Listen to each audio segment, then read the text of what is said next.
مجھے حیرت ہو رہی ہے Pakistan Tehreek Insaf, G D A اور متحدہ قومی موومنٹ اور جماعت اسلامی کو کراچی کی سڑکوں پر احتجاج کرتا دیکھتے ہوئے۔ حیرت اس لیے ہو رہی ہے کہ جب پاکستان کی معیشت کا بیڑا غرق پاکستان تحریک انصاف کی حکومت کر رہی تھی تب ان کو احتجاج کرنے کا خیال نہیں آیا۔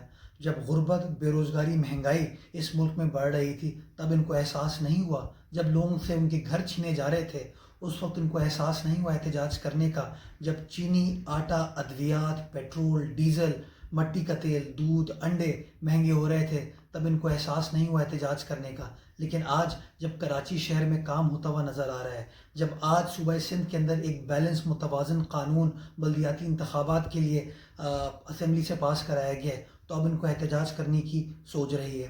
مجھے سمجھ نہیں آتا، لگتا ایسے ہے کہ شاید یہ بلدیاتی انتخابات کو ڈیلے کرانا چاہتے ہیں۔ یہ چاہتے ہیں کہ اس ٹائم پر بلدیاتی انتخابات نہ ہوں، کیونکہ ان کو بخوبی اندازہ ہے کہ اگر بلدیاتی انتخابات ابھی شیڈیول کے مطابق ہوتے ہیں تو سارے صوبے کے اندر ان کو ریجیکشن کا سامنا کرنا پڑے گا، اور شاید راہ فرار اختیار کرنے کے لیے اس طرح کا بار بار یہ منفی پروپیگنڈا کریں اس نئے قانون کے حوالے سے۔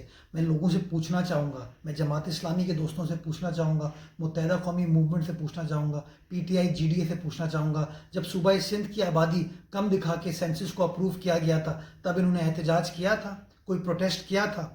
میں ایک بنیادی سوال پوچھنا چاہوں گا۔ میرے نزدیک پاکستان کا سب سے بڑا ایشو اس وقت مہنگائی ہے، غربت ہے، بے روزگاری ہے۔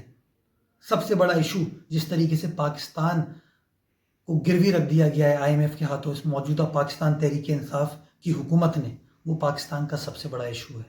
لوگوں کو روزگار نہیں مل رہا، لوگوں کے گھر میں گیس نہیں آ رہی، بجلی نہیں مل رہی۔ بجلی آج 4 روپے مہنگی، 3.25 روپے مہنگی اس عوام دشمن حکومت نے کی ہے۔ اس کے خلاف یہ احتجاج نہیں کرتے، لیکن ہاں، جہاں پر پاکستان پیپلز پارٹی کی حکومت قانون سازی کرتی ہے، قانون سازی لوگوں کو اختیارات دینے کے لیے کرتی ہے، ایک متوازن قانون سندھ کے اندر رائج کرنے کے لیے کرتی ہے، تو ان لوگوں کو احتجاج کی سوچتی ہے۔ میں فیصلہ پاکستان کی عوام کے اوپر چھوڑوں گا، سندھ کی عوام کے اوپر چھوڑوں گا۔ وقت آ گیا ہے کہ ہم اس کے پروپیگنڈے کو، ان کے نیریٹو کو اب ریجیکٹ کریں، جس طرح ان کی پالیسیز کو ہم نے ماضی میں ریجیکٹ کیا ہے۔